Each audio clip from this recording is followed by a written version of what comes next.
আমি কার কাছে গিয়া জিগামু, সে দুঃখ দেয় কেন? কেন এত তপ্ত কথা কয়? কেন পাশ ফিরা সয়? ঘরের বিছন নিয়া কেন অন্য ধান ক্ষেত রয়? অথচ বিয়ার আগে আমি তার আছিলাম ধ্যান। আছিলাম ঘুমের ভিতরে তার, যেন জল পিপি। বাঁশির লহরে ডোবা পরাণের ঘাসের ভিতরে এখন শুকনা পাতা উঠানের পরে খেলা করে। এখন সংসার ভরা ইন্দুরের বড় বড় টিপি। মানুষ এমনভাবে বদলাইয়া যায়, কেন যায়?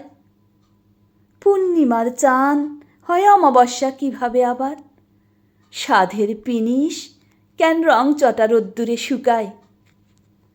সিন্দুরমতির মেলা হয় কেন বিরান পাথার? মানুষ এমন তয় একবার পাইবার পর নিতান্ত মাটির মনে হয় তার সোনার মোহর।